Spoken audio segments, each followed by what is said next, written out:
આગળ વાત કરીએ તો મોરબીમાં ઘણા સમયથી આધાર કાર્ડને લઈને મસ્ત મોટું કૌભાંડ ચાલી રહ્યું છે ત્યારે આવા જ એક આધાર કાર્ડનું કૌભાંડનું જીએસટીવીએ પર્દાફાશ કરવામાં આવ્યું છે।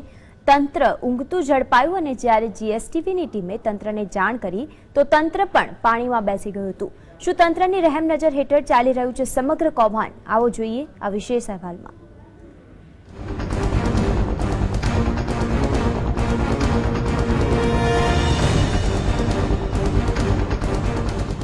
કોણ છે આ આધાર કાર્ડનો ગોરખ ધંધો કરનાર? કઈ રીતે લોકો પાસેથી રૂપિયા પડાવે છે કૌભાંડ કરનારાઓ? મોરબીના નાની વાવડી ગામે આધાર કાર્ડ કઢાવવા માટે રોજના હજારો રૂપિયાનું ઉઘરાણું થઈ રહ્યું છે।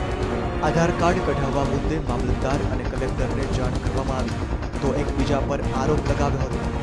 આધાર કાર્ડની કીટ દીઠ રૂપિયા 100 લેવામાં આવી રહ્યા છે। રોજના 70 થી 80 આધાર કાર્ડ કાઢી હજારો રૂપિયાનું કૌભાંડ આચરવામાં આવી રહ્યું છે। આધાર કાર્ડ મુદ્દે લોકોએ નારાજગી વ્યક્ત કરી તંત્રને જાણ કરી હતી। જો કે અધિકારીઓ અને સરપંચ પોતાનો કાળો કારોબાર છુપાવવા મીડિયાને જોતા જ ભાગી છૂટ્યા હતા। તો ભાજપ પ્રમુખે આ અંગે ફરિયાદ મળી હોવાની વાત કરી કહ્યું હતું કે જીએસટીવીના સ્ટિંગ ઓપરેશન બાદ કૌભાંડ બહાર આવ્યું છે। મારા પાસે પણ ફરિયાદ આવી છે।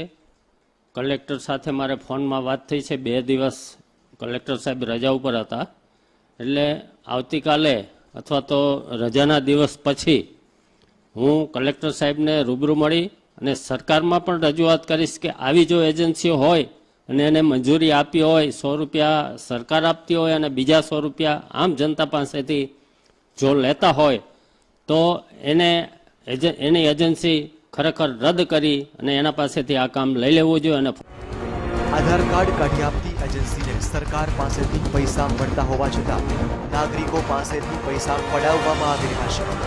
આ અંગે જિલ્લા કલેક્ટર સાથે ફોન પર વાતચીત કરતા રૂબરૂ મળીને આ અંગે યોગ્ય પગલાં ભરવાની તેમજ સરકારમાં રજૂઆત કરીને આવી એજન્સીઓની માન્યતા રદ કરવા ભલામણ કરવાનું જણાવ્યું। રવિ સાણંદિયા, જીએસટીવી મોરબી।